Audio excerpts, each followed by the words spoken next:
Boa noite, amigos. Boa noite. Agora sim, gostei de ver. Sejam bem-vindos ao primeiro Seminário Internacional do curso de Direito da FPB. Vocês que se fizeram presentes estão de parabéns. E por isso, gostaria de começar esse evento com a salva de palmas de vocês para vocês mesmos.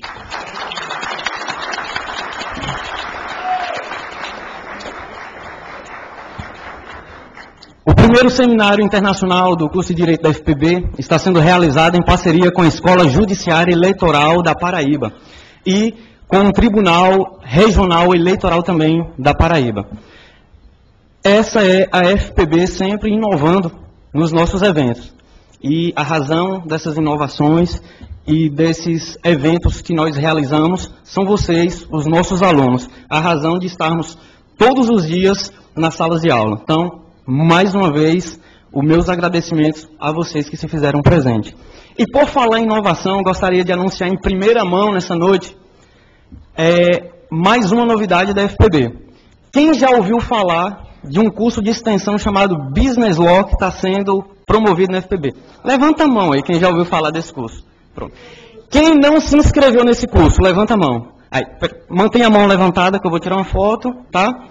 Isso vai implicar depois na nota de vocês, tá? Bem, mas não é do curso Extensão Business Law que eu quero falar para vocês. Eu quero falar que, em razão do sucesso que nós tivemos com o curso de extensão, a Faculdade Internacional da Paraíba vai lançar, a partir do ano que vem, a primeira pós-graduação, o ato senso da Paraíba em Business Law, Direito dos Negócios. Então, a partir de fevereiro, acredito, ou março do ano que vem, teremos a primeira pós-graduação da Paraíba com essa temática, tá bem? Então, para quem não sabe do que se trata, do que é essa pós-graduação, o nome pomposo, né? Trata-se de um combo, de uma coletânea de disciplinas jurídicas aplicadas exclusivamente para a realidade dos negócios. No sul do país tem muitas dessas pós-graduações em formato MBA, em formato LLM, mas no estado da Paraíba nós não temos nenhuma pós-graduação com essa temática. Seremos pioneiros. E você que está concluindo o curso, ou que já está visualizando uma pós-graduação, essa é uma boa oportunidade para você. Bem, o nosso evento hoje será dividido em dois principais eixos temáticos. O primeiro painel, trataremos da advocacia, né? Por que se tornar um advogado? No segundo momento, segundo eixo temático, segundo painel, trataremos do direito digital e sociedade de informação. Em razão do horário avançado, nós vamos convidar logo os nossos convidados para compor a mesa e dar continuidade ao nosso evento. Então, aquele que irá presidir a mesa, o juiz federal, excelentíssimo Rudival Gama, do Nascimento. Por favor, recebam com suas palmas.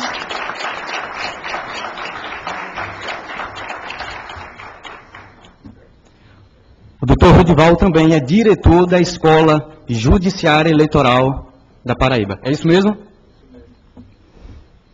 Na sequência, gostaria de convidar também, representando a direção do Tribunal Regional Eleitoral da Paraíba, doutor Walter Félix.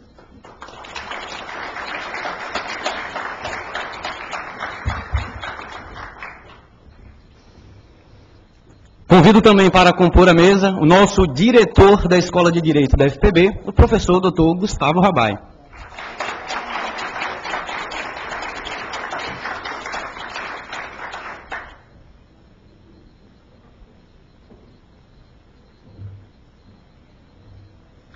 Convido também o nosso coordenador do curso de Direito, o professor Galdino Toscano.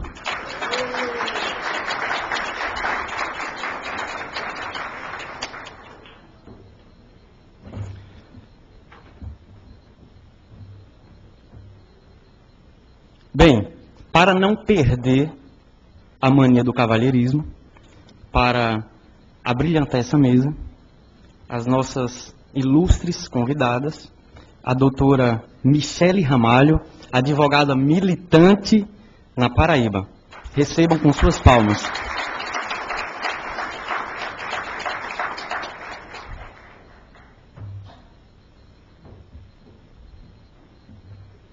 Para tornar a mesa ainda mais bela, a professora doutora Renata Torre da Costa Mangueira.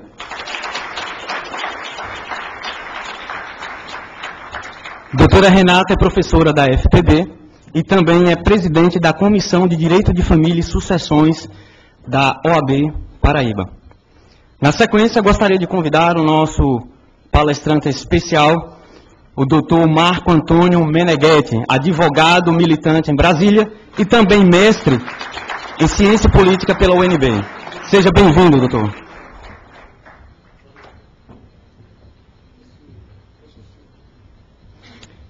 Para fechar a composição da mesa nesse primeiro painel, gostaria de convidar o professor doutor Bruno Bastos, de Oliveira.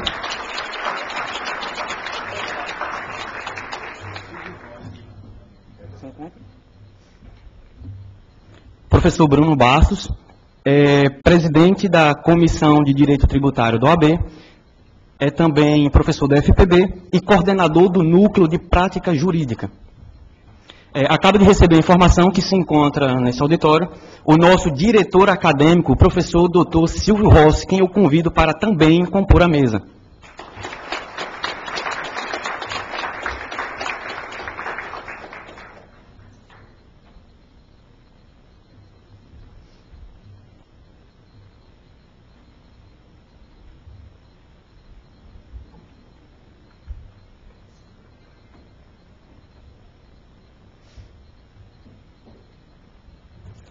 Nesse momento, eu passo a palavra para o presidente da mesa, o doutor Rudival Gama, para dar início efetivamente aos trabalhos. Muito obrigado. Boa noite a todos. Quero saudar a mesa em nome do professor e diretor da escola Gustavo Rabai.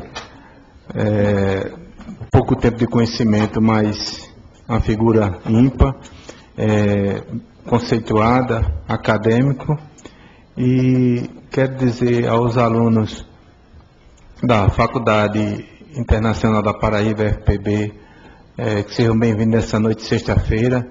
Não é todo mundo que vem na sexta-feira à noite escutar uma palestra, uma palavra. Muitos preferem hoje estar tomando seu chopinho, seu divertimento. E desejar a vocês aqui, em nome do TRE, em nome da Escola Judiciária Eleitoral da Paraíba, que sejam muito bem-vindos, que se sintam em casa e que essa casa é a casa da cidadania. Quero também prestar uma homenagem especial, principalmente porque uma coisa que eu gosto muito, por sinal que eu tenho duas filhas, são as mulheres, e na presença da doutora Michele e da doutora Renata, sejam muito bem-vindas à casa. Eu vou passar a palavra agora ao palestrante da noite. Quer falar alguma coisa, doutor Rabais? Eu vou passar ao doutor Rabais. Agradecimento, né, doutor? Então, eu passo a palavra ao doutor Gustavo Rabais com a palavra. Obrigado, doutor Rudival. Em nome de quem saúdo todos os presentes na mesa, para agradecer a todos a presença e agradecer especialmente ao professor Silvio Rossi, que teve que desmarcar alguns compromissos importantes para aqui estar conosco, Dr. Walter Félix, Dr. Rudival, em nome da Escola Judiciária Eleitoral, e o professor Dr. Eduardo Soares, que fez toda também, teve toda a iniciativa de sugerir a escola para a realização desse evento, e, sobretudo, agradecer também a presença do Dr. Meneghetti, porque ele está numa semana estafante de vários eventos aqui, acadêmicos, e na sexta-feira está nos coroando com essa palestra magna que ele vai agora proferir. Então, sem muitas delongas, devolvo a palavra para o professor Dr. Rudival, ansioso por ouvir esse primeiro painel. Então, a palavra do Dr. Meneghetti e seja auspicioso nessa palestra. Pode? Na tribuna. Púlpito.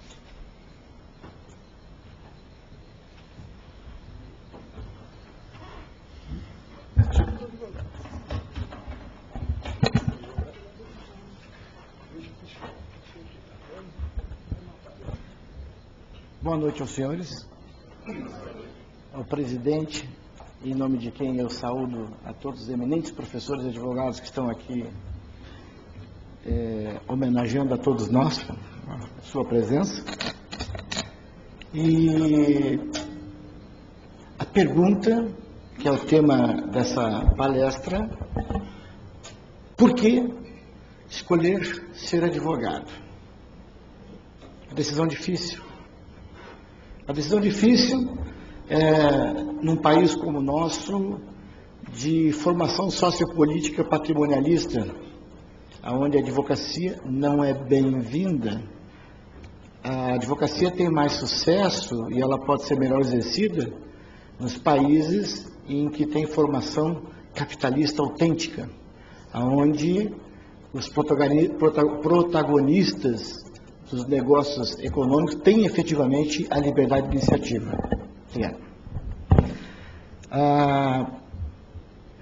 Quando eu digo o Brasil tem essa formação sociopolítica patrimonialista, né, e com todas as suas características como populismo, clientelismo e essa presença superativa do Estado brasileiro em todos os assuntos da sociedade, né, eu digo isso como tendência, porque eu, como tendo adotado em todas as minhas pesquisas o marco teórico em Weber, Max Weber, falando em tipificações de quadros, de escolas, de análise de situações jurídicas, enfim, eu sempre tenho a cautela recomendada por Weber, que essas classificações, elas não são um rótulo definitivo.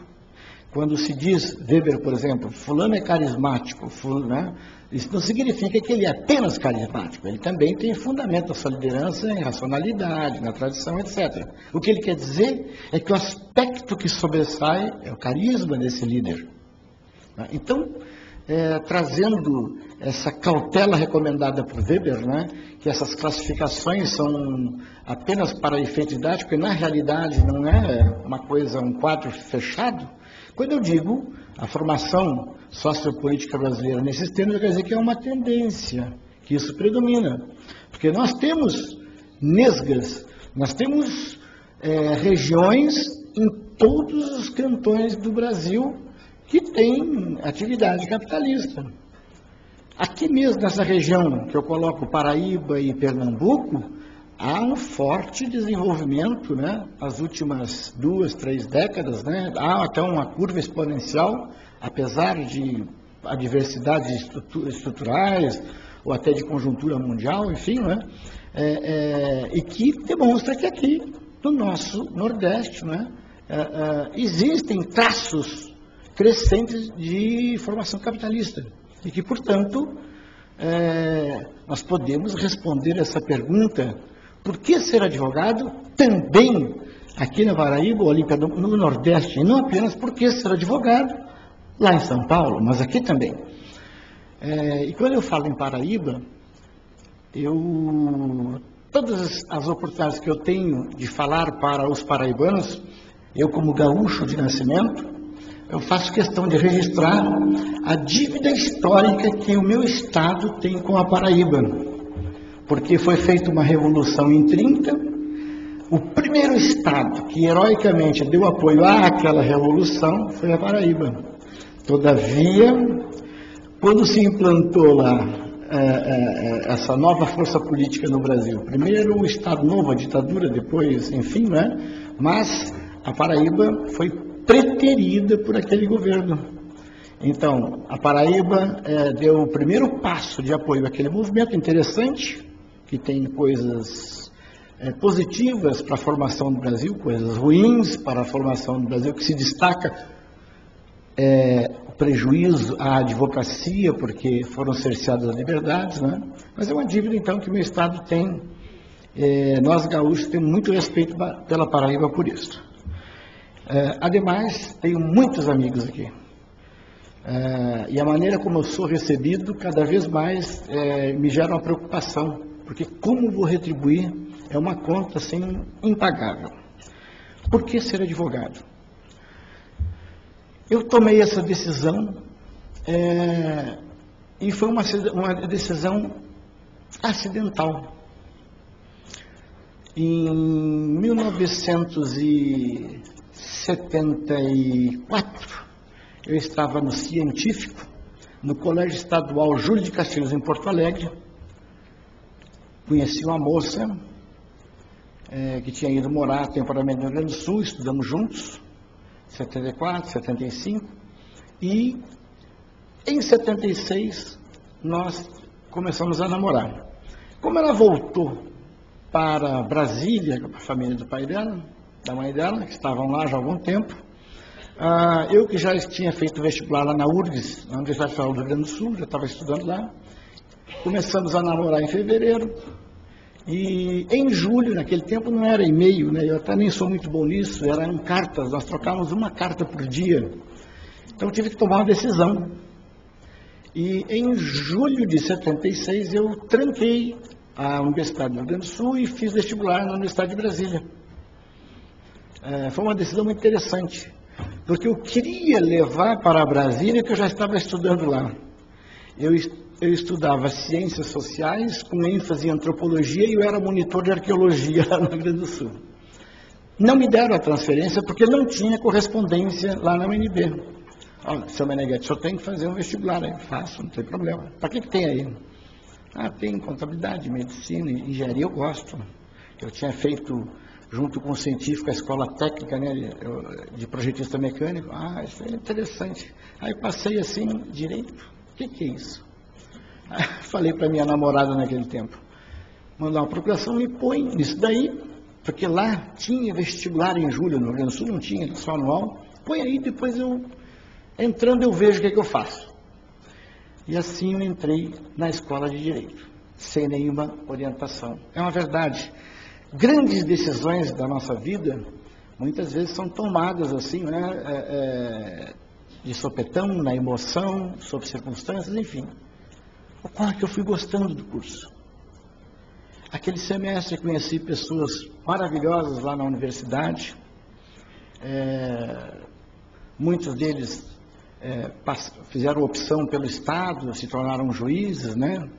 O Gilmar, juiz lá do Supremo, também o Joaquim, juiz do Supremo, o José Paulino, procurador da República, enfim, né? E eu, no primeiro momento, quando eu me formei, lá em 1979, aí vocês fazem a conta, não fecha, né? É que estudante pobre mora dentro da universidade, lá no CEO, no Centro Olímpico, a gente não tem o que fazer nas férias, faz curso de verão, cada 2 verão mata um semestre, então a conta fecha. Me formei em dezembro de 79. E vou fazer o quê? Aí, meu primeiro emprego como advogado no SERPRO, Serviço Geral de Processamento de Dados. Comecei no SERPRO, até o Joaquim foi comigo também, e lá fiquei até 80, quando por concurso público, foi o segundo concurso da carreira, eu fui para a Procuradoria da Fazenda Nacional. E lá fiquei até 91, fiquei um pouco tempo. Mas, desde 79, o último ano da faculdade, eu já estava fazendo serviços de estagiário, serviços da advocacia permitidos ao estagiário. De modo que a minha militância começa em 78, 79. E desde lá até hoje eu não fiz outra coisa a não ser advogar. É verdade, fui professor da UNB, da UDF, fiz alguns cursos de pós-graduação, mas assim, com muita paixão, mas não tanto quanto a de advogar, com respeito, e peço respeito aos eminentes professores, né? Mas a advocacia se tornou para mim uma paixão, assim como a minha esposa, com quem eu casei, em 78, um ano antes de formar, um ato temerário, né? E estamos casados até hoje, agora em dezembro faço 36 anos de casado. Com a mesma mulher, né? Porque tem gente que conta vários, aí dá bastante tempo. Mas enfim, a dona Rosângela, que está comigo aqui, está lá em Coqueirinho, lá, né? São as minhas grandes paixões. A minha namorada, a minha esposa, né? E a advocacia. Sou apaixonado. E são 35 anos de militância ativa. Casos complicados. Eu pergunto aos senhores, me digam 5 escândalos do Brasil que provavelmente eu terei operado como advogado de defesa em algum deles. E muito interessante, assim, da aventura, essa aventura romântica e científica também de ser advogado, é que é um eterno aprender e uma eterna aquisição de novas experiências. Eu, chegando aos 60 anos, estou com 58 anos de idade, faço 59, né?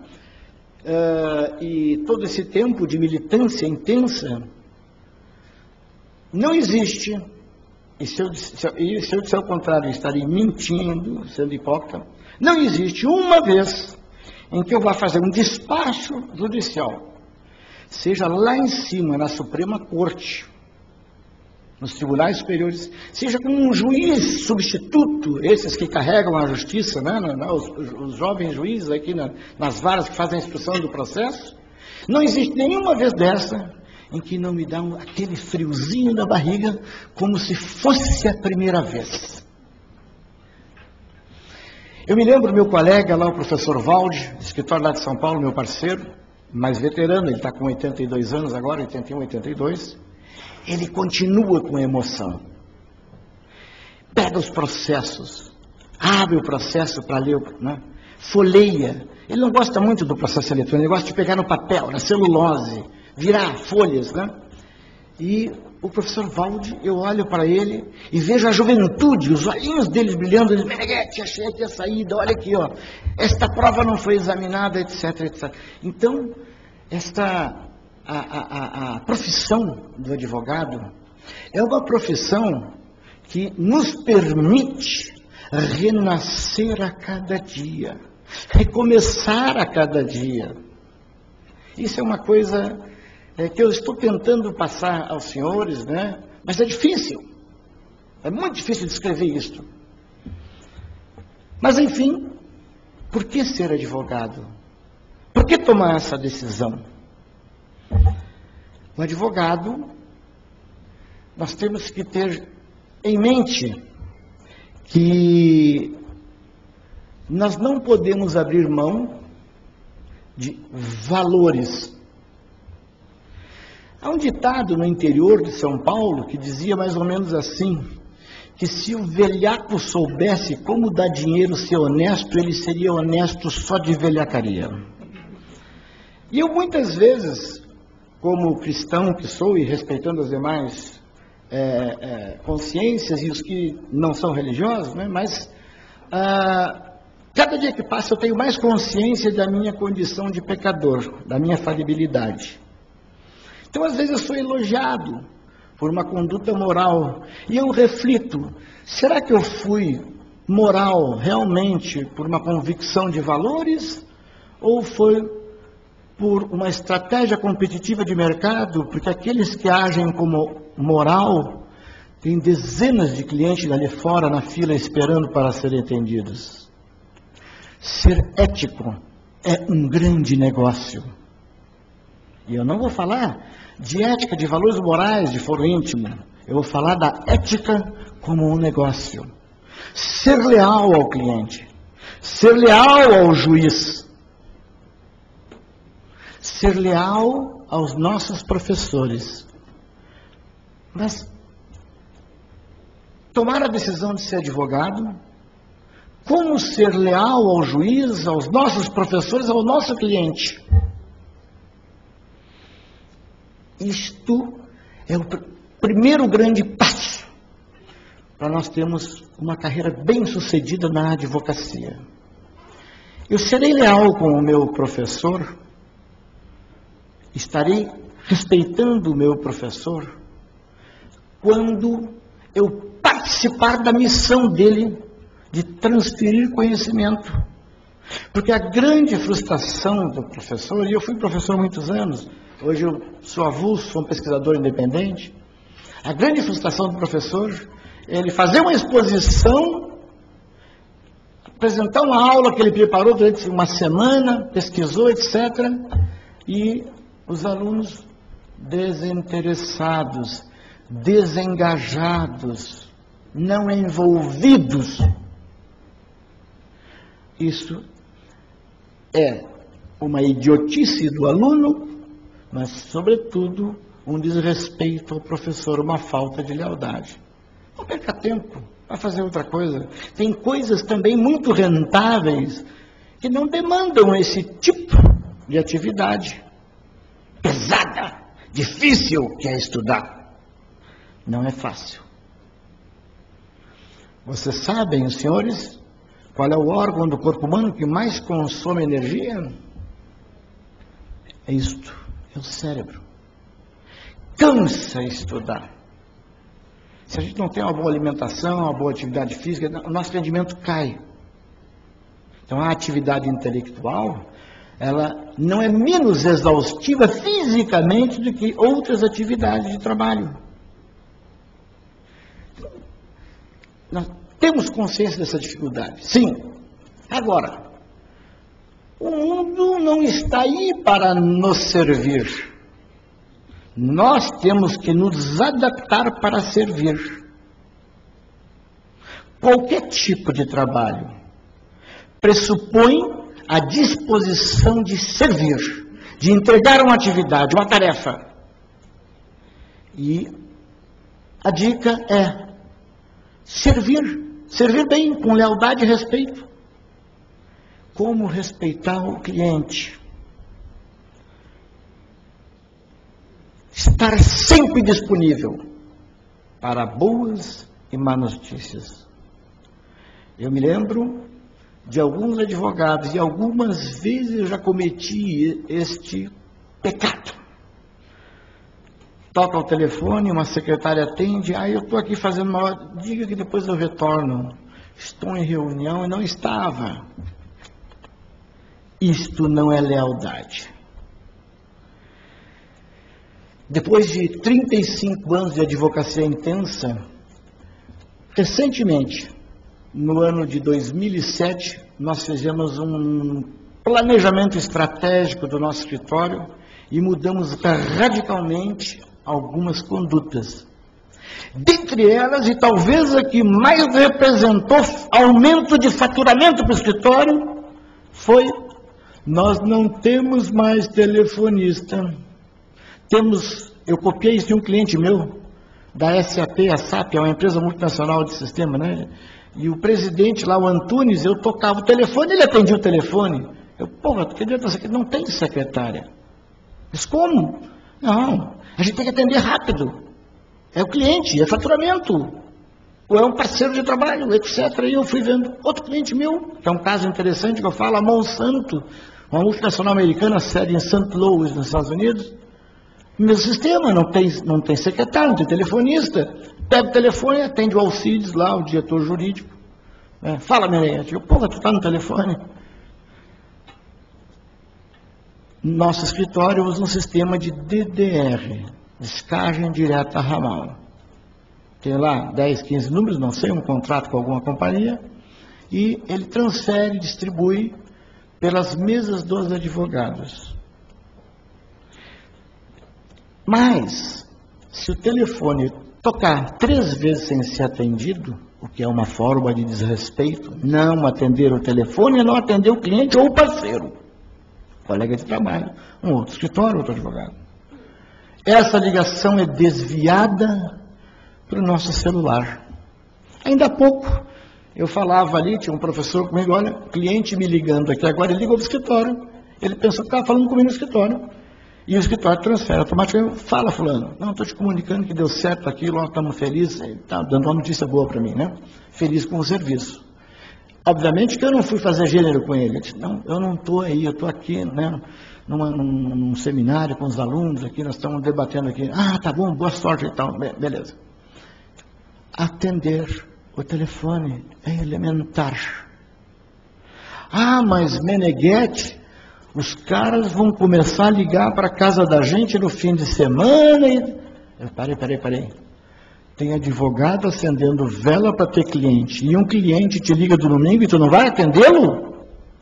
Um dos meus sócios, o Maurício Maranhão, tem uma frase muito sábia, ele diz o seguinte: Meneghetti, de graça eu não tenho vontade de trabalhar nem na segunda-feira, mas pagando bem sábado, domingo, de madrugada, a qualquer hora. Porque nós somos prestadores de serviço. Vamos ver outras áreas, um médico. Alguém ligou para o médico e ele não atende. Aí o médico diz, hoje eu não trabalho. O dentista, o dente doendo, um canal estourado. Não, hoje eu não atendo. Eu não volto mais nesse médico ou nesse dentista. Será que alguém volta no advogado que não o atende, ou atende mal? Lealdade com o cliente. Atender sempre, servir. Ah, mas vai ser muita gente. Se me ligarem no fim de semana, e às vezes ligam, e a minha esposa já entende, faço assim, serviço. Vou trabalhar, vou vir à noite, e vai ter honorário. Está lá. Vamos ganhar o pão com o suor do rosto. Não tem outra fórmula. Licitamente. Só o trabalho. E o nosso trabalho é servir. Assim como dor de dente ou dor de barriga não escolhe hora, os problemas legais dos nossos clientes não têm hora, não tem calendário. Meneghetti, estão uma busca pensando nos computadores aqui, etc. Meneghetti, estão me prendendo. Meneghetti, penhoraram todas as contas da companhia, os dividendos. Não, hoje eu não faço mais nada. Você vai... Como? Eu fico honrado de ter sido procurado. Eu fico muito feliz. Se o telefone não tocar, eu fico triste. Atender sempre o cliente, respeitar o cliente. Lealdade. E lealdade é dizer a verdade. Tem notícias ruins. Ah, eu não vou ligar para dizer para ele que o recurso não foi provido ou que não sei o que. Não. Me lembro o diretor de um outro cliente meu, ArcelorMittal, de um indiano aí. Naquele tempo ainda eram companhias ligadas ao capital japonês, lá em Vitória, no Espírito Santo, a siderúrgica Tubarão. E esse diretor me ligou. Meneghetti, eu estou tentando falar contigo aqui há alguns dias e tal. Não, mas é que eu não tenho notícia para te dar. Liga para dizer que não tem notícia.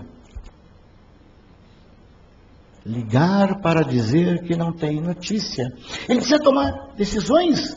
Ele precisa gerir a companhia. Ele tem lá as planilhas Excel dele de acompanhamento dos problemas dele. Ele está vendo lá. Então ele está vendo assim, poxa, já tem 15 dias que eu não tenho informação desse problema que está com o seu Meneghetti. Meneghetti, me diz como é que está. Está na mesma, sem novidade. Ponto. Informações verdadeiras e informações, elas não são dados. Informação é dado trabalhado. Dizer para o cliente, o processo está concluído. Isso é como dizem os auditores, criticando aquelas notas de balanço, óbvio, né? O tomate está lá em cima porque o elevador subiu. O elevador está lá em cima porque subiu, o elevador está lá embaixo porque desceu. O processo está concluído. O que é isso? E tem um detalhe. Hoje os cidadãos são muito esclarecidos, têm acesso aos processos pela internet, que é uma coisa maravilhosa, sobretudo nesse ponto de vista, porque ele pode nos fiscalizar. Se eu estou dando atenção ao trabalho, muitas vezes o cliente me liga, Meneghetti, o processo saiu da mesa, não sei o que, foi para o perito, o que quer dizer isso? Eu vou olhar lá, mas faz 1 minuto que deu isso aqui, ele está ligado lá. Ele me cobra mais. O que eu vou dizer para ele? Não, foi para lá. Não, eu tenho que ter a informação trabalhada. Foi concluído por quê? Tem como saber? Tem. Vou ao serventuário, pergunto o que é. Olho o processo e vejo as petições que estão lá. Elas me dão uma pista que foi, não, ele foi para decidir um incidente, um pedido de prova, alguma coisa. Um despacho de andar, sei lá. Está ali. Eu não posso dizer uma coisa óbvia, que não tem valor econômico. O cliente está concluído. Isso não quer dizer nada para o cliente. Por que está concluído? Qual o prognóstico?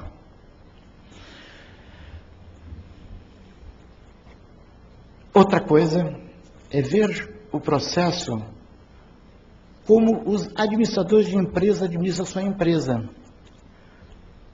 Análise de caminho crítico do processo, planejamento estratégico. O planejamento estratégico, que era a matriz SWOT, né? Em que a gente faz as coluninhas, né? Coloca quais são os problemas que nós temos para enfrentar, vejo quais as alternativas, o que fazer, coloco como fazer, coloco quem vai fazer, porque pode ser eu ou meu sócio, ou é melhor eu colocar um parceiro de outro escritório que já tem trabalhado melhor aquele tema e ele é bem visto no tribunal, etc. Essas são estratégias. E o momento de fazer, que é sobre momento de fazer, vem a questão de prazos. O advogado, nós fomos educados para cumprir prazo. E nós tocamos o escritório dentro do prazo. Não é a mesma coisa. Se eu só trabalhar com o olho no prazo, quem está dirigindo o meu escritório é ele, o juiz. O meu escritório acabou de ser estatizado. Não, o prazo é um dado técnico. Mas o que eu tenho que fazer pode e deve ser feito antes. E às vezes com tanta antecedência que até antes da geração do fato que vai produzir o prazo. Aí nós passamos a ser condutores do processo, na medida do possível, e não conduzidos pelo presidente do processo, que é o juiz. E vamos estar ajudando o nosso cliente, a justiça, porque isso dá celeridade. Então, existem prazos e prazos. É mais ou menos como tem aquela distinção na contabilidade fiscal e a contabilidade gerencial. A contabilidade fiscal são obrigações para prestar conta para o fisco. A fiscal. A contabilidade gerencial é para prestar conta para o mercado, para os acionistas, para os gestores, que é uma contabilidade de eficiência e eficácia. Prazo. Eu tenho o prazo legal, que é para o processo andar sobre ordem. Mas eu tenho o prazo gerencial do processo. Hoje, no nosso escritório, nós estamos tão antecipados e ficou incorporado, nós temos planilhas Excel de tarefas distribuídas entre nós, né? Que eu não me lembro mais de prazo processual. Quando vem um despacho, antes de publicar, entrar na internet, diga se tem provas. Isso já foi discutido antes. Já está pronto. Não. Quando o juiz perguntar se vai ter prova, responde assim, já discutimos. Discutir. Coitado dos juízes singulares, na solidão, não tem com quem trocar alguma ideia. Sorte daqueles que têm bons gabinetes, bons assessores, que mitigam essa solidão. Coitado do advogado que trabalha solo, porque ele não tem com quem trocar ideias. Nós, na configuração do escritório hoje, nós somos 4 sócios. Nenhum assunto sai do escritório sem ser debatido. Até para dizer, não tenho provas a produzir. Por mais elementar que seja, merece discussão. O risco de se cometer um equívoco, o dano é muito grande. É mais ou menos o seguinte: roleta russa, um tamborzinho, bota uma cápsula lá, uma balinha, vamos fazer roleta russa. 1 em 6, tu faz? Não. Poxa, é 1/6, deixa eu levar 1 em 6 de levar um tiro na cabeça. Tá bom, vou botar um tambor de 100 balas então. E bota uma lá, tu faz? Eu não faço. Porque se diminuíram as chances de acontecer algo errado, todavia o errado eu perco 100%. Essa que é a estatística correta. Não é a chance de dar errado. É em dando errado o que se perde. A liberdade do cliente, o patrimônio, a honra do cliente eu perco a minha carteirinha, minha licença de advogar. Então, cuidado com essas estatísticas do erro. Então, nós temos que trabalhar chance zero. Não posso dizer, não sei o que. Me lembro, o Evaristo de Moraes, já falecido, advogado criminal, nós tivemos um caso junto. Eu tocando a área tributária, lá no Rio de Janeiro, e ele é penal. E ele com aquele barrigão dele, assim, né? O escritório dele, ali na Rua México, antigo, livre pelo chão, aquelas cadeirinhas escuras, assim, uma esculhambação, né? Aí caminhando no meio do processo, e ele com a gravata puxando assim, né, e tal, aquele barrigão estourado. Aí folhando, e tínhamos uma dúvida sobre se a denúncia já havia sido recebida ou não. Porque naquele tempo havia um rigor na área penal quanto à possibilidade da extinção de punibilidade em crime de sonegação, que tinha que ser necessariamente antes do recebimento da denúncia.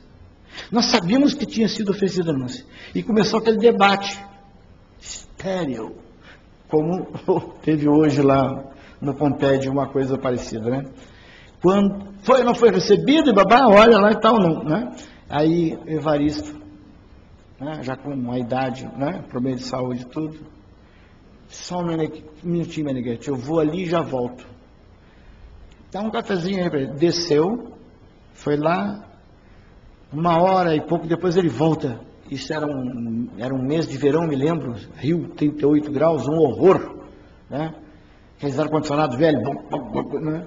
Aí ele sobe aqueles elevadorzinhos com uma gaiolinha assim, aí ele sai de lá esbaforido, com aquela mesma gravata esculhambada.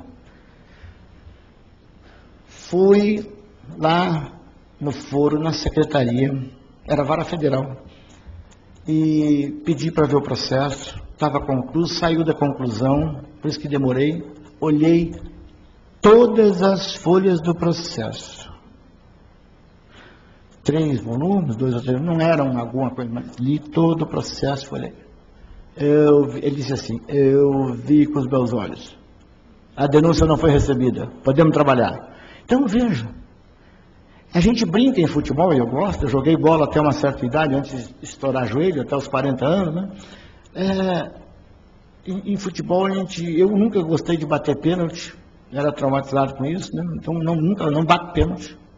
Não bato. Nem no futebol de salão, meu tempo era futebol de salão, agora é futsal, né? Não. E eu brincava, esse negócio é muito sério. Isso aqui tem que ser o presidente do time para chutar essa bola para dentro, não pode ser qualquer um. Então, nós temos que ter cautela. Como, por exemplo, nesse campo, com o uso de serviços de estagiário. Estagiário não é trabalhador, estagiário é aprendiz. Nós, advogados, temos que dar supervisão de estágio aos estagiários. Mas, infelizmente, existe uma cultura, enfim, acho que é um tema para a ordem repensar aí uma regulação, né, no campo do estágio. Então, usar estagiário, eu não faria. Meu filho, vai lá e vê se o juiz já recebeu. Não. Eu faria como o velho Evaristo de Moraes fez. Foi lá, com os olhos, viu? Não tem isso, tá. Prazo de recurso. Vai lá ver se está no prazo. Não, o advogado tem que ir lá. Imagine um médico usando um estagiário, né, para fazer a cirurgia, diz, vai abrindo ali que eu já volto aqui, ver se está tudo... Não. Participa. Mas não fica só. O estagiário participa. Tem que estar lá. Ele tem que ver, vai junto, leva junto o estagiário. Mas eu não posso tomar uma decisão de processo, do que fazer ou não fazer, com base na informação do estagiário. Gente, a responsabilidade ética, profissional, a minha lealdade com o cliente, ela não pode ser delegada.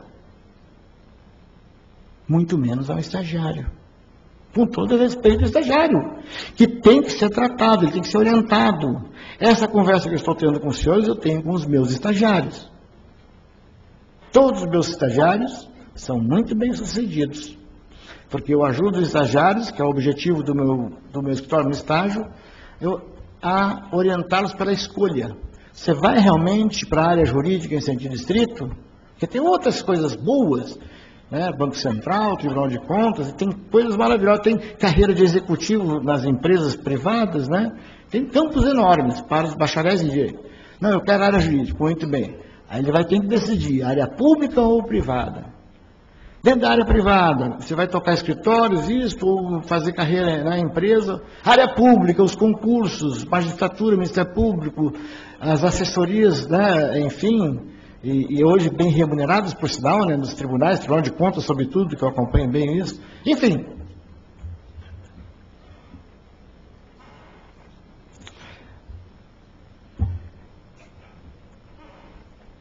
Eu estou numa linha de pesquisa,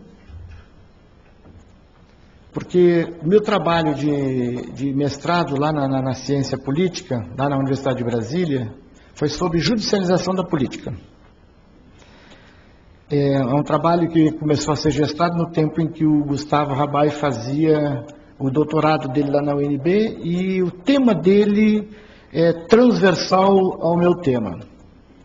Terminei esse trabalho, estou dando continuidade a uma segunda fase de pesquisa agora, desdobramento da judicialização, que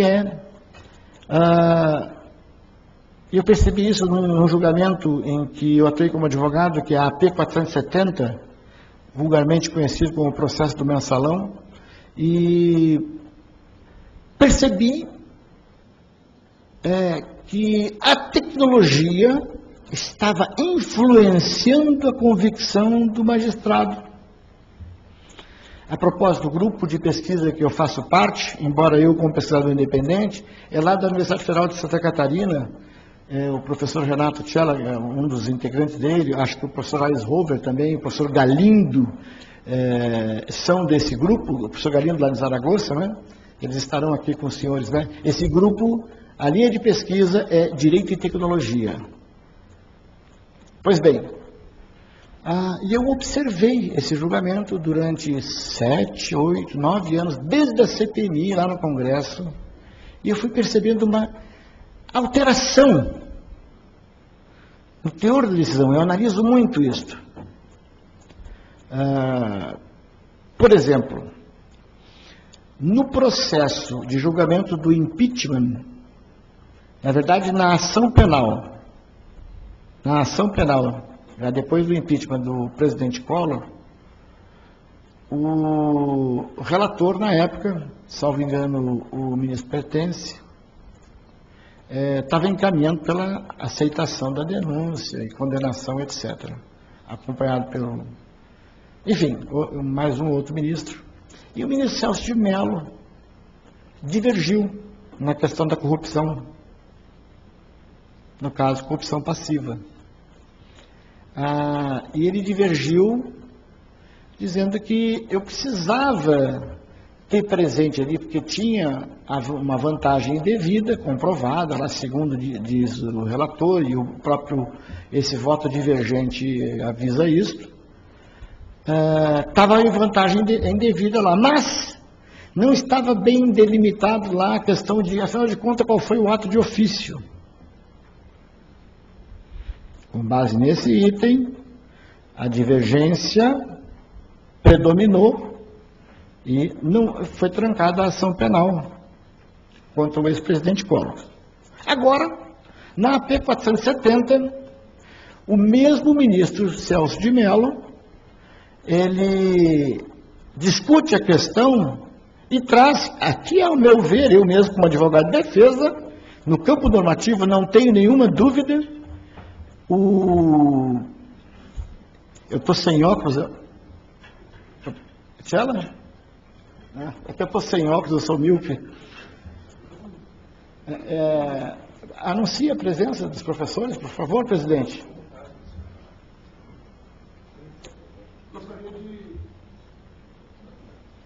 Gostaria de anunciar.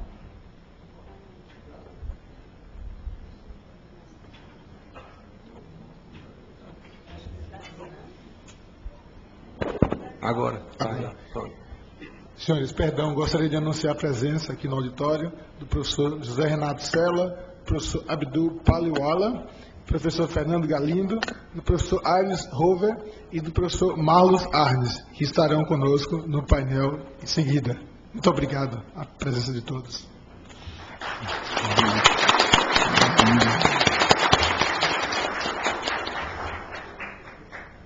Tenho que dar mais seriedade agora, porque eu também estarei sendo avaliado, né? O professor Aires é muito rigoroso comigo. Mas, enfim, esse mesmo ministro Celso de Mello, no caso da AP 470, ele faz uma interpretação que, ao meu ver, embora eu, advogado de defesa, eu entendo que está correto agora e errado lá atrás. É evidente isso. Ele vê lá o tipo da corrupção passiva, recebeu uma vantagem indevida, né? Antes ou depois de assumir o cargo público, mas em função do cargo, e o tal do ato de ofício, que é aquilo que o corruptor em tese espera receber, ou se pressupõe, etc., é chamado ato de ofício, essa vantagem, né? A contrapartida da corrupção, né? Da propina, está tratado num parágrafo lá. E lá está dito assim: se tiver o ato de ofício, a pena fica mais grave. Então, o ato de ofício não é elementar do tipo. Eu não preciso do ato de ofício para que uma pessoa, em tese, seja processada e até condenada por corrupção. Não. Recebeu a vantagem devida, quer dizer, seja o guarda de trânsito, receber uma gorjeta, seja uma autoridade com destaque, receber qualquer quantia ou qualquer bem, qualquer ativo, isto, se não tiver causa lícita, se ela for indevida, é suficiente para caracterizar a corrupção. O que acontece é que, se tiver o ato de ofício, é causa de agravamento. Então, vejam bem, eu percebi essa evolução e citei essa porque é uma das mais evidentes, mas existem outras. E eu queria ver o que tem de diferente nisto. E eu comecei a olhar os acordos do Supremo, e eu percebi que havia um comportamento mais ou menos homogêneo quando, como agora, eu aqui, televisado. Quando aberta a sessão, a transmissão pública da TV Justiça. E nos julgados em que não tinha a transmissão da TV Justiça, havia um comportamento diferente. Me debrucei sobre isto. E comecei a perceber que a tecnologia, que foi feita para auxiliar, para dinamizar, tornar público o julgamento, etc., estava interferindo na convicção, mudando a convicção dos julgadores. A resposta não vem ao caso, só vou dizer que onde é que eu estou pesquisando, que é também em Weber, não é? É que a legitimação do juiz é indireta. Ele não é eleito pelo povo, ele não tem que dar satisfação diretamente para a sociedade. O compromisso dele é com a Constituição e com as leis do país, com o processo. Ele tem que julgar olhando para o processo e para as partes do processo. Se o juiz começa a olhar para a sociedade, ele começa a dar uma satisfação, até involuntariamente. É a interferência da tecnologia. Começa a dar uma satisfação à sociedade e ele começa a dar um retorno àquele anseio popular. Só que o juízo de valor que o juiz faz, que ele faz, é um juízo de valor técnico. Nada tem a ver com maioria ou minoria. Ele aplica a lei rigorosamente, que eventualmente pode ser aplaudida pela sociedade ou não. Mude-se a lei. Aí é o papel da sociedade, não fazer a pressão sobre o juiz. Mas, enfim, a questão do conhecimento aplicado. É ilusão achar que o mau aluno será um bom advogado. Bom advogado agindo licitamente, não carregador de mala. Não, estou falando advogado, ético, que atue sobre valores. Aquele respeito com o professor É o primeiro passo que eu tenho para dar esse substrato essencial, sem o qual não tenho condições de advogar. Preciso ter uma formação boa. Então, ser advogado, como tomar essa decisão? A primeira decisão, agora, está em tempo, enquanto nós, alunos aqui no bacharelado, é rever a nossa planilha de estudo. Será que eu estou estudando o suficiente?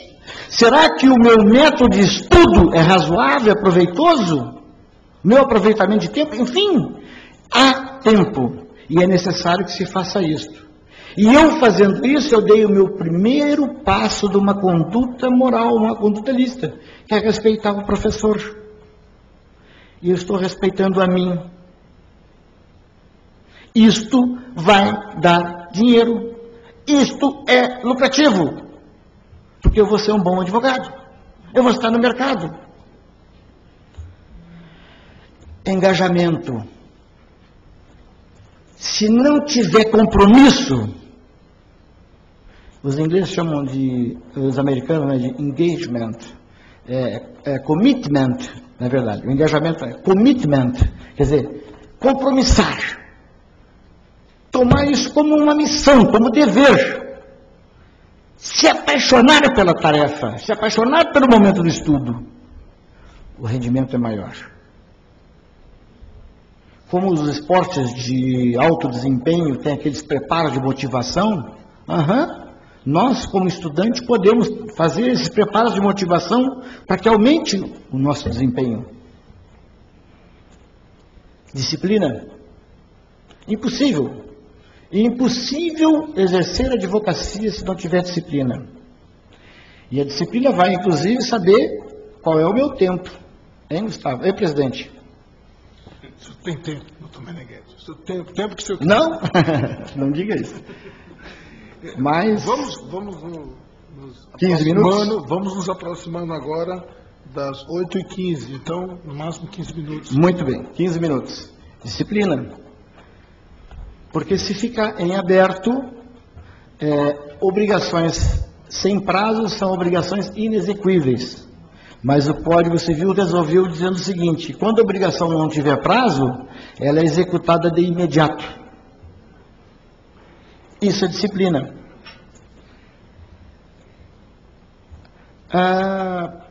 Atentar, vejam só como um método científico que é aplicado aqui na escola, e vocês vão fazer isso primeiro na monografia de conclusão, depois os que tiverem, e eu recomendo que sigam os estudos, né, nos projetos de dissertação, de tese, etc., nós temos que trabalhar com um método científico. E outro dia já fiz um debate com o professor Rabai sobre a análise do projeto científico, do método científico, para fazer a análise comparativa, né, das decisões dos juízes que devem ser motivadas. A Constituição diz: a toda decisão tem que ser motivada. Por que tem que ser motivada a decisão? Então, segura pergunta. Um projeto científico, eu tenho que definir uma hipótese, um problema, a ser enfrentado, ver a hipótese para resolver esse problema. Eu tenho que, é muito importante, sem o qual eu não tenho um projeto científico, definir quais as minhas referências, que eu vou motivar a demonstração, se funciona ou se não funciona a solução que eu estou propondo para esse projeto, se confirma ou não na hipótese. Confirmar a hipótese é bom, mas é bom também se não confirmar a hipótese, porque também isso é trabalho científico. Olha, isso aqui não funciona assim, isso é trabalho científico. Eu tenho que ter referência. Existe um dicionário de sociologia, tem uma definição muito interessante lá, do professor Boudon, um francês. Ele diz assim: teoria científica. Só é teoria científica aquela que pode ser refutada. E como é que eu posso refutar uma teoria? Eu só posso refutar uma teoria se o proponente da teoria abrir as referências dele. Qual foi o caminho que ele percorreu? Senão eu não consigo refutar. Sim, mas e qual é o problema de eu não conseguir refutar? É porque daí eu não tenho conhecimento científico, eu tenho conhecimento dogmático. Por que é? É assim. Não. Tem que ser demonstrado, tem que abrir. A decisão judicial tem que ser motivada. Por quê? Porque senão não é decisão, é arbítrio. Como é que eu vou recorrer da decisão do juiz se não tem um motivo para mim poder conferir a validade da decisão dele? Uma decisão judicial é, naquele microcosmo dela, um trabalho de ciência do direito, em que ele mentalmente, o juiz, faz um projeto científico, ele tem um problema para resolver. E ele coloca, igual nós temos que fazer o nosso projeto de monografia. Nem que seja mentalmente, ele faz esse caminho lógico do método científico. Agora, e aí, transfiro, por simetria, esse raciocínio de aproveitamento do método científico, que eu fiz já a comparação com a decisão do juiz, para a redação dos nossos textos, as nossas petições, nossos recursos. Se lá na decisão, toda decisão tem que ter uma motivação, toda pretensão tem que ter uma causa de pedir. Não apenas para satisfazer a exigência do Código de Processo, mas para que ele possa entender o que nós estamos pedindo. Porque a causa de pedir não apenas justifica, encaminha, esclarece, mas ela ajuda a interpretar o próprio pedido, circunstancial pedido, tal qual se faz um projeto científico. Já de alguns anos o meu escritório tem adotado esse padrão. Todas as petições, todas as discussões seguem dentro da informalidade de um escritório. Afinal de contas, não estou num plenário de academia, não é? Mas todos eles seguem a lógica do método científico para fazer uma petição. E por isso que eu não espero prazo processual. Por isso que nós temos prazos de gestão que são anteriores aos prazos processuais. Porque é um trabalho pesado, de britadeira, quebrar pedra, que é definir o que vai fazer parte de uma petição. Para finalizar, dentro da minha linha de pesquisa, um amigo meu deu-me de presente um livro de Mário Vargas Llosa, com o sugestivo título, que resume o tema do livro, aspas, A Civilização do Espetáculo, uma radiografia do nosso tempo e da nossa cultura. O espetáculo, a espetacularização. Eu marquei, num fichamento informal aqui, alguns textos que eu quero finalizar comentando eles com os senhores. Metamorfose de uma palavra. Ele falando, Vargas Llosa, sobre cultura. É provável que nunca na história, diz ele, tenham sido escritos tantos tratados, ensaios, teorias e análises sobre a cultura como em nosso tempo. O fato é ainda mais surpreendente porque a cultura, no sentido tradicionalmente dado a esse vocábulo, está prestes a desaparecer em nossos dias. E talvez já tenha desaparecido, discretamente esvaziada de conteúdo, tendo este sido substituído por outro, que desnatura o que ela teve.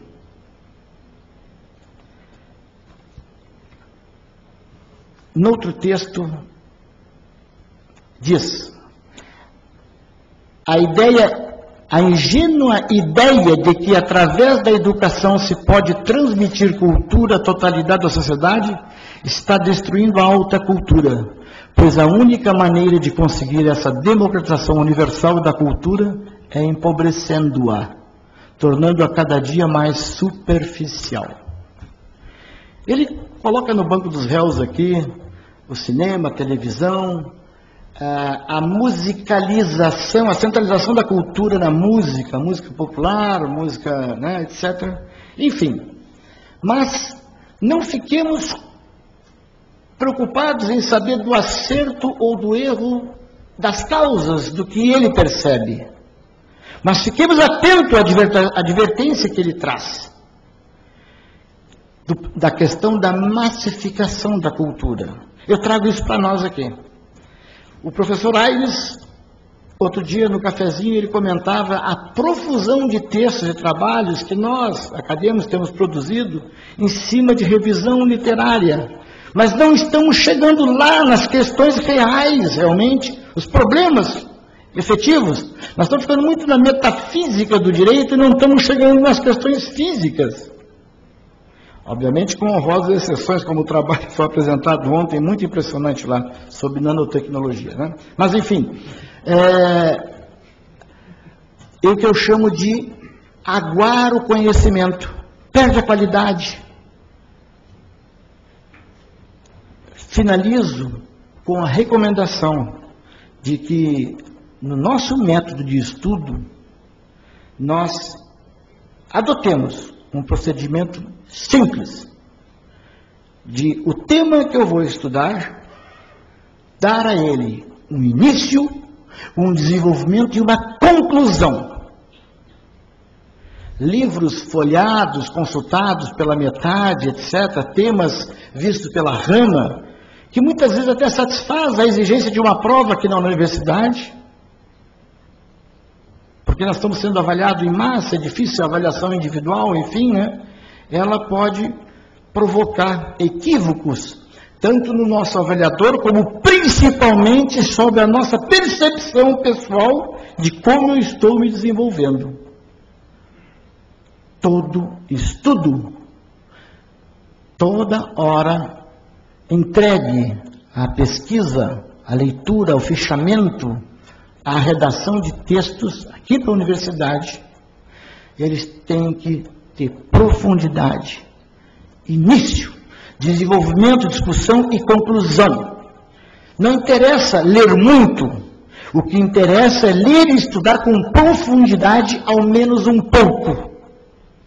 Saber muito de alguma coisa, e não pouco de tudo, porque a advocacia se usa muito da técnica da retórica, e a retórica, embora muito útil, ela tem um espaço que permite que entrem aí, né, pelas frestas, essa cultura generalista, que não leva a nada. Ela desgasta, ela impede o bom exercício da advocacia. Enfim, agradecendo a atenção dos senhores, deixo aqui meus cumprimentos e de coração e de razão, uma recomendação de quem não fez outra coisa nesses últimos 36 anos, senão advogar intensamente em todos os tribunais do país. Não tem outra alternativa. Nós temos que estudar. É pesado, mas vale a pena, porque mesmo depois de veterano, e eu estou sempre voltando aos bancos de escola como soldado raso, a gente vai renascendo, se reinventando. Muito obrigado.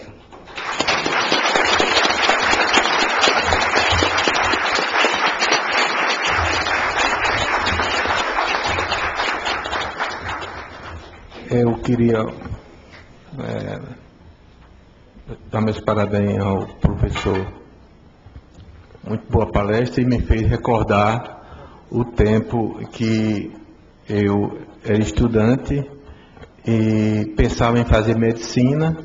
Fiz vestibular para medicina, não passei, fiquei em segunda opção fazendo farmácia, frequentei ainda a faculdade de farmácia, e depois fui trabalhar no cartório Toscano de Brito, e lá descobri que realmente era o direito, era a minha vida, e me apaixonei pelo direito. Sou formado pela Unip aqui de João Pessoa, e digo a vocês que fui advogado da Caixa, depois advogado da União, hoje sou juiz federal, e quando eu me aposentar, voltarei para a advocacia com muito prazer, com muita honra. Tenho uma filha também formada em Direito, é advogada, e quero dizer a vocês o seguinte, que o patrimônio de uma faculdade, de uma escola, primeiramente, só existe uma escola, uma faculdade, por causa dos alunos, né? Sem aluno não existe faculdade nem escola. E o patrimônio de uma faculdade é o seu alunado. Porque eu utilizo uma palavra hoje que é muito comum, junto e misturado. Se a faculdade vai bem, se o alunado vai bem. E se o alunado vai mal, a faculdade vai mal também, que estão todos no mesmo barco. E eu trago aqui que eu não sou muito penalista, mas eu digo sempre que tem o artigo 171, estelionato, que diz assim: Código Penal, obter para si ou para outrem vantagem ilícita em prejuízo alheio, induzindo ou mantendo alguém em erro mediante artifício, ardil ou qualquer outro meio fraudulento. Quando vocês não estudam, quando vocês não dedicam o que vocês estão cometendo um tipo penal próprio, estelionato próprio. Eu acho bem interessante isso, estelionato próprio, que vocês estão se enganando, estão investindo em dinheiro e jogando fora. Bem interessante. E quero dizer uma coisa para terminar, que no Japão diz que o único profissional que se curva diante do imperador é o professor.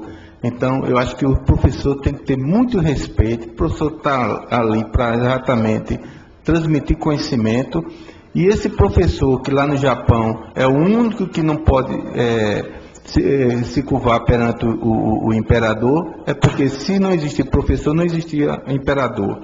Então, é com essas palavras que eu passo agora para falar o professor Bruno Bastos para fazer alguns comentários.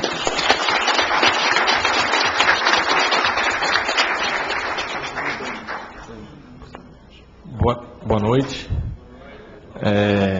Inicialmente, eu cumprimento essa mesa na figura do presidente, juiz Rodival, saudar o Dr. Meneghetti pela brilhante palestra, né?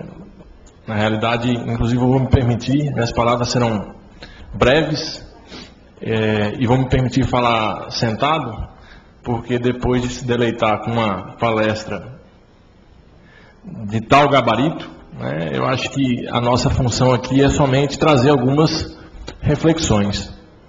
E como professor e advogado, eu digo sempre que eu tenho algumas paixões na vida, e duas paixões é a advocacia e a docência, né?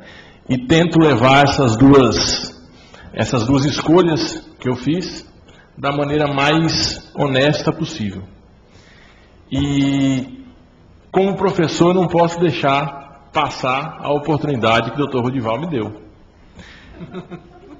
Dr. Rodival, eu falava há pouco tempo para os meus alunos, e alguns deles estão aqui, que o pior estelionato que o aluno de direito pode cometer é o estelionato acadêmico. E essa fraude, que é uma fraude, aproveitando a brilhante palestra do Dr. Meneghetti, é uma fraude que é fruto de uma crise que nós vivemos, uma crise ética. Nós estamos vivendo uma crise ética.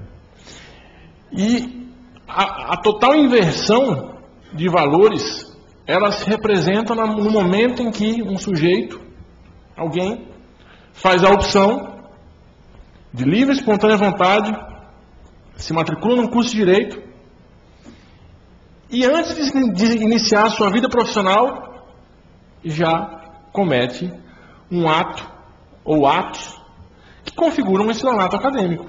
Não é punível, não é tipificado no Código Penal, mas ofende o que há de mais importante, que é o seu próprio eu, o seu próprio ser. Então, foi sensacional ouvir da boca do senhor, um juiz que honra a classe, né?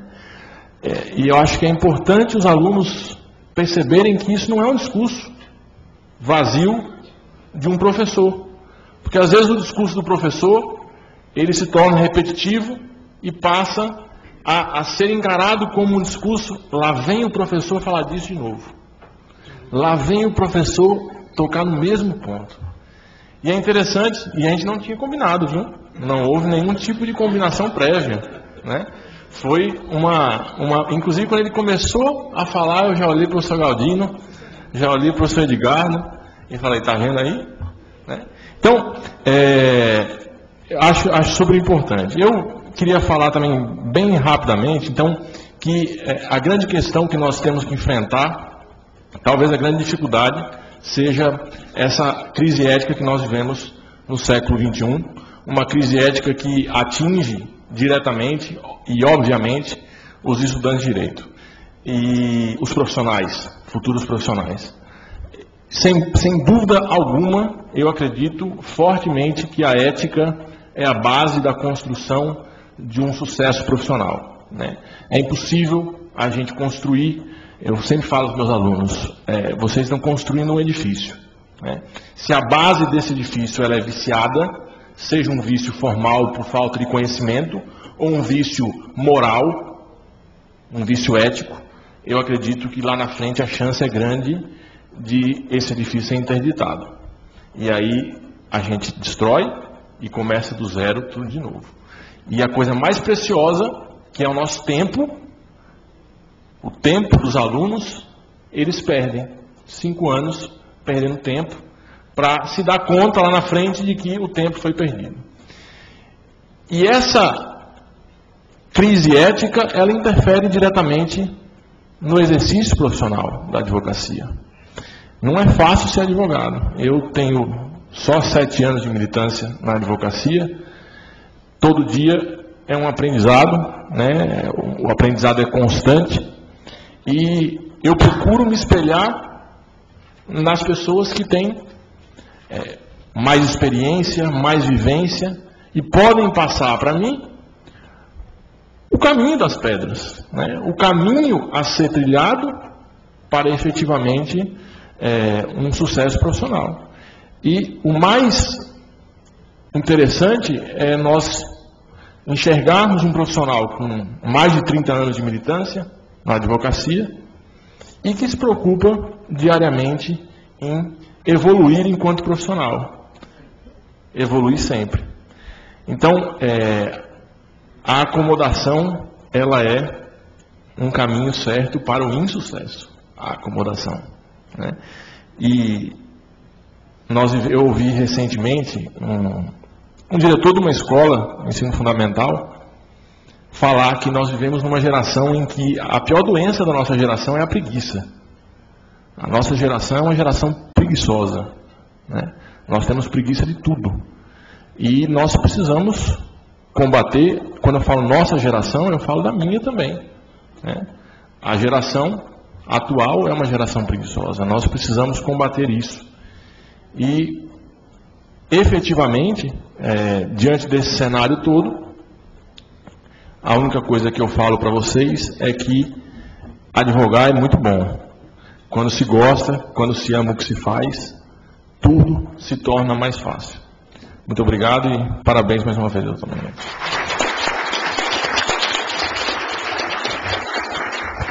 Antes de passar a palavra à doutora Michele Ramalho, eu quero dizer a vocês, a questão de ética é uma coisa bem interessante. Eu estava me informando, eu vim de uma família pobre, meu pai foi caminhoneiro, minha mãe dona de casa, e eu saía do trabalho com uns códigos debaixo do braço, pegava o coletivo, muita gente lotada e aquele todo. Aí no último ano a gente conversando, tem um colega meu, aí disse: rapaz, eu fui preparar ali uma separação, um divórcio, e simplesmente não deu certo, o casal se reconciliou. Eu disse: rapaz, graças a Deus. Não, mas eu perdi foi o dinheiro, né? Quer dizer, a gente, para resolver conflitos, e a gente, né, tem desse jeito. E eu digo sempre lá na turma recursal que como o advogado é essencial à justiça.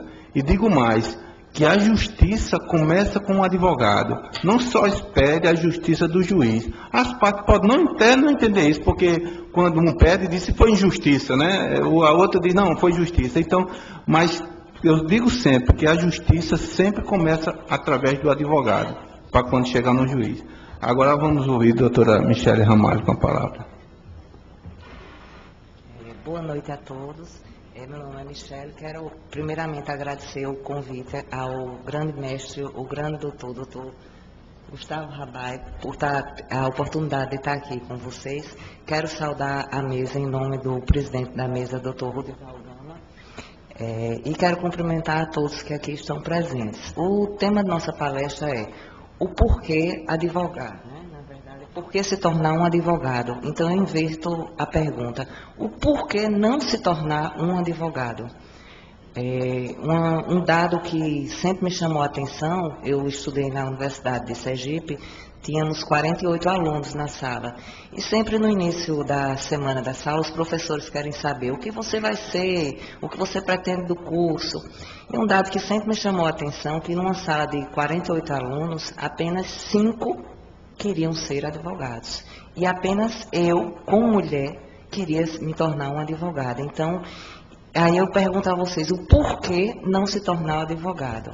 Porque talvez nós somos convidados a encher cada vez mais as máquinas públicas através de concursos. Quantos talentos hoje aqui estão sentados e estão querendo ir por um caminho totalmente errado, que é um concurso público? Quantos de vocês poderiam estar brilhando, dando show na advocacia lá fora? Então, a pergunta inicial que eu quero fazer a vocês é o porquê não advogar?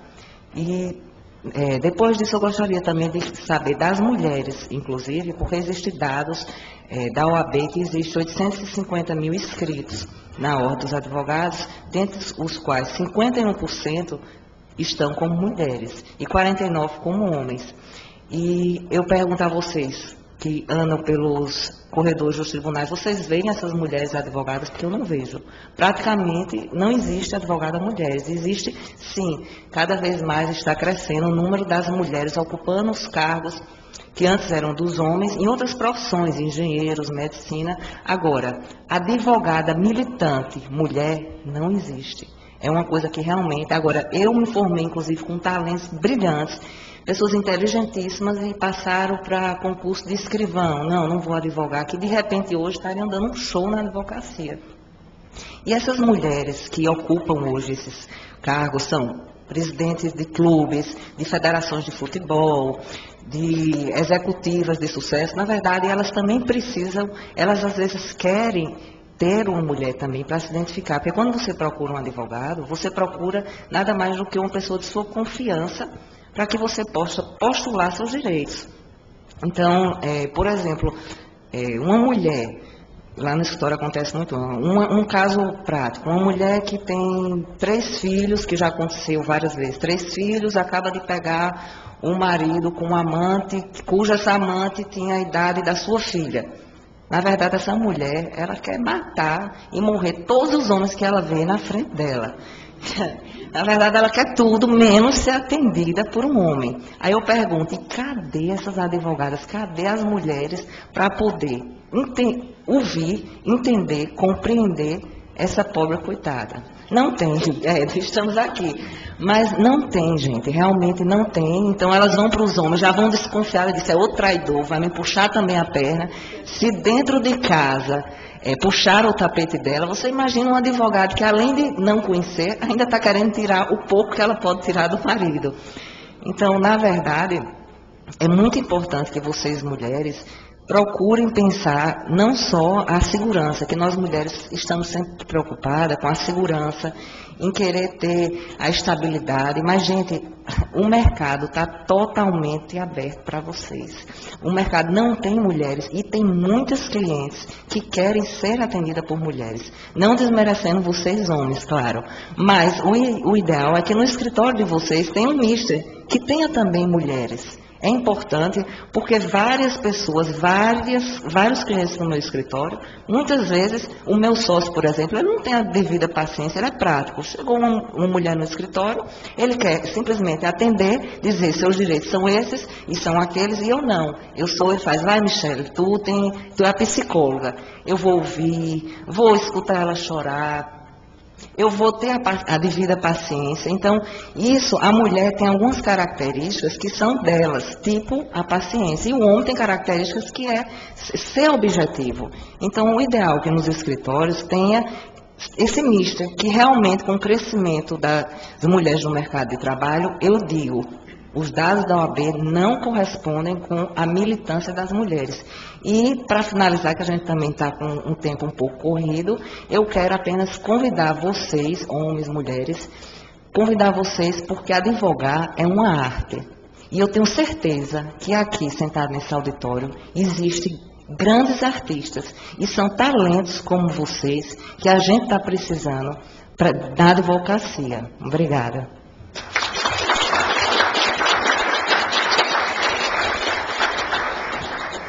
E, doutora Michele, a mulher gosta de conversar, né? Aí tá certo conversando com o outro. Passa a palavra agora ao doutor Gustavo Rabai. Bom, em primeiro lugar, para parabenizar, né, o nosso conferencista magno. Não vou me alongar muito, só quero dizer uma coisa. Professor Meneghetti, doutor Meneghetti é um dos advogados mais competentes que eu já conheci na vida, e durante meus 5 anos de Brasília tive a oportunidade de conviver com ele e aprendi muito, e continuo aprendendo. Eu não perco um segundo sequer de oportunidade de ouvir essas exposições como a que ele fez hoje. Então, parabéns, doutor Meneghetti, por essa aula magistral. Fico muito agradecido em nome de todos e muito feliz em poder compartilhar esse momento com vocês. Foram momentos como esse que me fizeram acreditar cada vez mais na advocacia e saber que eu estou no caminho certo e, sobretudo, ajudando as pessoas, né, a resolverem os grandes dramas, as grandes questões de suas vidas. Isso é o mais gratificante. Também parabenizar o professor Bruno, né, um querido amigo, fraternal amigo, sócio, colega de faculdade, pessoa que eu tenho a oportunidade de conviver diariamente, doutora Michele, né, e também agradecer a doutora Renata por estarem aqui representando ambas a advocacia feminina. Né? Então isso é importante. A doutora Renata também é psicóloga de formação, tá? Advogada e psicóloga. E ela fala o triplo, né? Só por conta disso.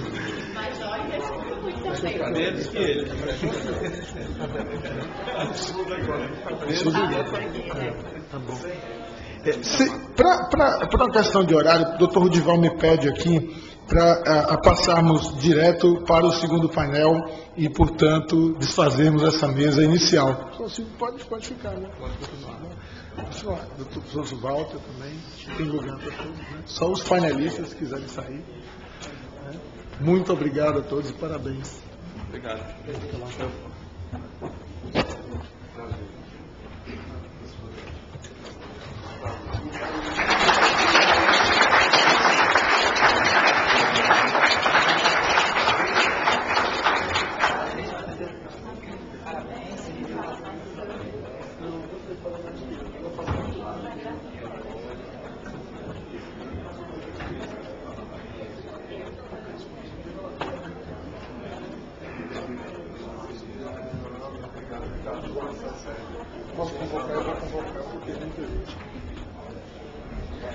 Agradecendo a presença de todos, né?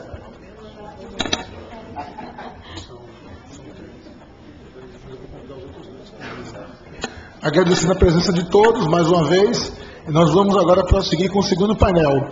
Quero registrar aqui a presença também dos nossos colegas queridos, professores da FPB, professor Edgardo Ferreira, professor Roberto Mizuki, professor Cláudio Tavares, tá? E também a presença do aluno Jonathan, né, que é nosso embaixador laureate, né, in the world.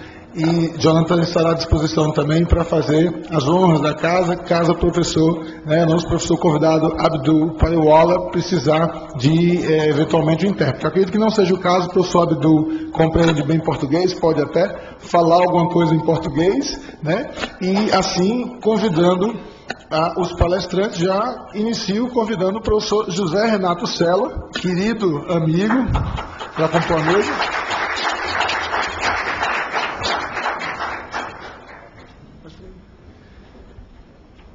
Que é um querido amigo e professor da PUC do Paraná e da Faculdade Meridional, e que, graças a ele, tivemos a oportunidade de montar esse segundo painel com a presença de convidados ilustres, tornando esse nosso evento um evento de uma envergadura internacional.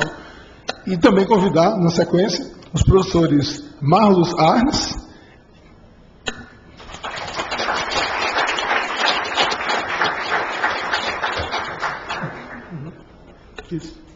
da PUC Paraná, professor da Faculdade do Centro Universitário Franciscano do Paraná, ex-presidente da OAB seccional de Curitiba, e também advogado militante, membro do Instituto dos Advogados do Paraná. Na sequência, professor Aires Rover, uma satisfação enorme tê-lo aqui.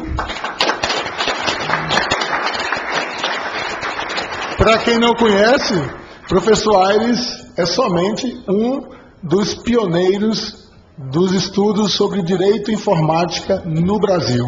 A primeira vez que me debrucei sobre um texto sobre direito e informática foi um texto do professor Aires Rover, da Universidade Federal de Santa Catarina. Sou seu fã. Sou fã antigo, né? E o professor Aires, ele foi coordenador do programa de pós-graduação lá, né, do federal, pelo menos do programa de direito informático, só foi, né, coordenador do programa.